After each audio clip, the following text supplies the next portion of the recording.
Hi అండి, అందరికీ welcome to my channel. అందరికీ నమస్తే అండి. ఈరోజు అండి అట్ల తెద్ది కదండి, అలాగే నేను చిన్న కథ చెప్పదలుచుకున్నానండి. ఏంటంటేనండి, ఒక బ్రాహ్మణుడు కుమార్తె, ఓ రాజుగారు కుమార్తె ఉండేవాళ్ళండి. వాళ్ళిద్దరూ చక్కగా ఆటపాటలు ఆడుకుంటూ సరదాగా కాలక్షేపం చేస్తూ ఉండేవాళ్ళండి. ఎక్కడికి వెళ్ళినా ఇద్దరు వెళ్తూ ఉండేవాళ్ళు. అలాగే ఒక రోజునండి అట్ల తెద్ది వచ్చిందండి. అట్ల తెద్ది వస్తే బ్రాహ్మణు కుమార్తె చెప్పిందిట, ఇలా నోము చేసుకుందాము, మనము అట్ల తెద్ది నోము చేసుకుందాము ఉపవాసం ఉండి అని చెప్పిందిట. సరే అని వాళ్ళ ఇంట్లో రాజుగారి కుమార్తె కూడా ఒప్పించింది. ఇద్దరూ కలిసి ఉపవాసం ఉన్నారండి. ఉపవాసం ఉన్న తర్వాత అండి ఈ బ్రాహ్మణు ఆయన కుమార్తె మాత్రం ఉపవాసం ఉన్నది. పాపం రాజుగారు కూతురండి బాగా సుకుమారి కదండి, ఉండలేకపోతే సొమ్మసిల్లి పడిపోయేటప్పటికి అప్పుడు అన్నగారు చూసి చాలా బాధపడ్డాటండి. అయ్యో చెల్లి పడిపోయింది, ఉపవాసం ఉన్నది అని అన్నం తినమండి అన్నం తినమంటే తినలేదుట, టిఫిన్ తినమంటే తినలేదుట. ఉండను, ఉపవాసం ఉన్న తర్వాతే నోము అయిపోయిన తర్వాతే తింటానని చెప్పిందిట. పాపం అప్పుడు వాళ్ళ అన్నగారు చూడండి ఎంత ప్రేమ అన్నగారికి చెల్లంటే. అలాగేనండి అప్పుడు ఒక గడ్డి మంట వేసి ఒక అద్దం పెట్టి అందులో చంద్రుడు రూపంలాగా కనిపించిందిటండి. ఇదిగో అమ్మ చంద్రుడు వచ్చేసాడు, నువ్వు చంద్రుడికి చూసి దండం పెట్టుకుని భోజనం చేసేయమని చెప్పాట. అలాగే ఆ కుమార్తె, రాజుగారి కుమార్తె భోజనం చేసేసిందిటండి.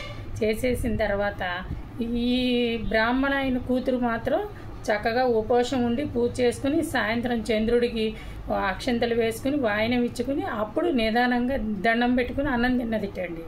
అలాగే తర్వాత ఇద్దరికి యుక్త వయసు వచ్చిందండి, ఇద్దరికీ పెళ్లి చేశారు. సరే పెళ్లి చేసిన తర్వాత ఈ బ్రాహ్మణ ఆయన కూతురికేమో మంచి భర్త దొరికేటండి, చక్కగా యవ్వనవంతుడు, చాలా మంచి అయినా దొరికేట. వీళ్ళు రాజుగారి కుమార్తెకు కూడా పెళ్లి చేశారట. అలాగే ఆయన పండు ముసలి రూపంలో అయిపోయాటండి. అయితే ఏమిటి అని అన్నగారు కాశీ వెళ్తూ దారిలో కూర్చున్నట్ట చెట్టు దగ్గర. ఒక ముని వచ్చి చెప్పాటండి, ఇలా మీ చెల్లెలు ఉపవాసం ఉండలేకపోయింది, అందుచేతనే ఆ అమ్మాయికి మంచి భర్త దొరికాడు, మీ చెల్లెలకి ఇలాంటి అతను దొరికాడు అని. తర్వాత ఇంటికి వచ్చిన తర్వాత మరలా అట్ల తెద్ది వచ్చిందండి.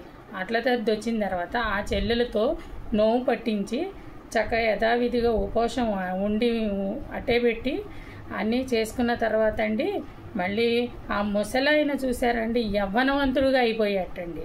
అలాగే ఈ అట్ల తెద్ది కథ అంత విశేషం అండి. 5వ తనము చక్కగా ఇలాగా భర్త చల్లగా ఉండాలని చేసుకుంటారండి అందరూ. అప్పుడు సుఖ సంతోషాలతో ఉన్నారటండి వాళ్ళిద్దరూ, చాలా ఆనందపడ్డారటండి. అలాగే ప్రతి ఏడాది అట్ల తెద్ది మానకుండా మనకు తోచినట్టుగా మనం చేసుకోవాలండి. నోము అయిపోయిన వాళ్ళు ఊరికే ఉపవాసం ఉండి దండం పెట్టుకుని భోజనం చెయ్యొచ్చండి. చూశారు కదండి, ఏదో నాకు తెలిసినంత వరకు చెప్తున్నానండి.